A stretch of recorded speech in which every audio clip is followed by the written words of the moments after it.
మన పెద్దలు ఏం చెబుతారండి, అన్నం తినే ముందు, అల్పాహారం చేసే ముందు ఖచ్చితంగా చేతులు కడుక్కోవాలి. ఒక్కొక్కడు ఏమంటాడో తెలుసా, నేను గంట క్రితం కడుక్కోలే, గంటలోగా చాలా ముట్టుకున్నావు. 1 నిమిషం ముందు కడుక్కున్నా సరే అల్పాహారం అక్కడ వడ్డించాక కుళాయి దగ్గరికి వెళ్ళి చేతులు కడుక్కుని రావాలి. ఇక తర్వాత ఏం ముట్టుకోకూడదు. నేరుగా ఇడ్లీ తినాలి, నేరుగా దోశ తినాలి. అప్పుడే నీకు ఆహారం పోతుంది.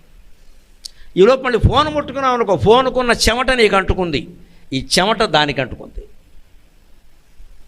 అంచేతనే మనకి లెక్క అన్నం తినే ముందు అంటే ముందే, 1 నిమిషం ముందే, 1 గంట ముందు కాదు, 1 గంట ముందు కాదు. ఇక్కడ స్నానం ఎప్పుడు చేసేవరా అంటే నీకు మళ్ళీ అప్పటికప్పుడు చేస్తా అనుకుంటున్నావా, నేను నిన్న చేసేసాను అన్నట్టు ఎవడో నమ శివాయ, వీడెంత పవిత్రంగా ఉంటాడో నిన్న చేసేసట అంటే ఈవేళ చేయడు.